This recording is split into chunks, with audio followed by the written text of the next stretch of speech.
सीखेंगे दशमलव संख्याओं को प्रतिशत में बदलना। दशमलव संख्या आपको आती है ना? कुछ हमारे पास दशमलव संख्याएं यहाँ दी हैं, उसको हमें प्रतिशत में बदलना है। सबसे पहले हम क्या करते हैं, दशमलव संख्याओं को भिन्न में बदलते हैं। तो आप सभी को दशमलव संख्या को भिन्न में बदलना आता है? दशमलव संख्या हम लिखते हैं, फिर क्या करते हैं, बटा लगाते हैं, दशमलव हटाते हैं, अब फिर जीरो कितने लिखेंगे? 1 0। ठीक है, अब हमें 4/10 को प्रतिशत में बदलना है। लेकिन प्रतिशत में बदलने के लिए हमें मालूम है एक कंडीशन होती है, हर में क्या होना चाहिए? 100। तो हमें पहले 10 को 100 बनाना होगा। तो 10 को 100 बनाने के लिए हम क्या करेंगे? किससे गुणा करेंगे? 10 से। तो भिन्न में जब हम गुणा करते हैं तो हमेशा ऊपर भी गुणा होता है, नीचे भी गुणा होता है, ये मालूम है ना सबको? अब गुणा कर लेते हैं, क्या हो जाएगा? 40/100।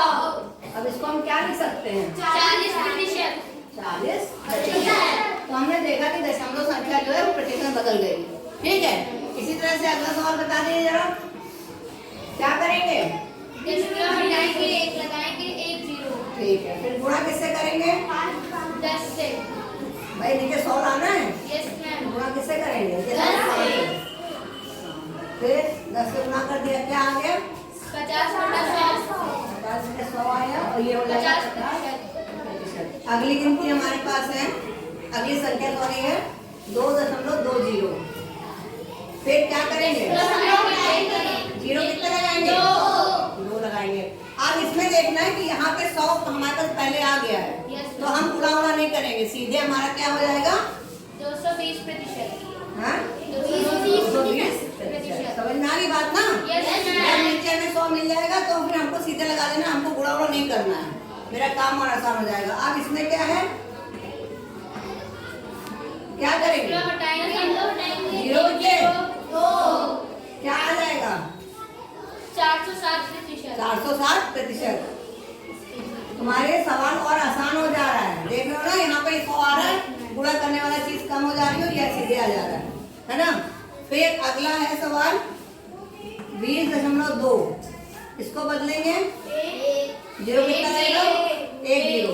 अब यहाँ पे 100 नहीं है, क्या करेंगे? किससे?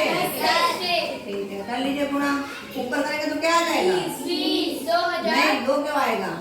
10 से यहाँ गुणा करोगे तो 2 0 2 0 1 0 बढ़ जाएगा ना, तो 2020 आएगा। भाई 10 का 0 यहाँ लगा दिया, फिर 1 से यहाँ 2 और 1 और 2 यही तो गुणा करके लिख देंगे। 10 अभी 10 और 1000 से गुणा बताया था ना, तो क्या होता है, 10 से गुणा करेंगे तो 1 0, 100 से गुणा करेंगे तो 2 0 और 1000 से करेंगे तो 3 0। ये आप लोगों ने अभी पढ़ा है ना? संख्या वही रहती है, खाली 10 से गुणा करने पर 1 0, 100 से गुणा करने पर 2 0 और 1000 से गुणा करने पर 3 0 बढ़ता है। फिर अब नीचे कितना आ जाएगा? 100। तो ये कितना प्रतिशत हो जाएगा? 2020%। तो ये सबको क्लियर हो गया? बदल लोगे, कोई दिक्कत है? बस ध्यान ये रखना है, पहले ये भिन्न में बदल लेना है, बाद में भिन्न को यहाँ जो हर होगा उसे हमें 100 लाना है बस। ठीक है, ओके।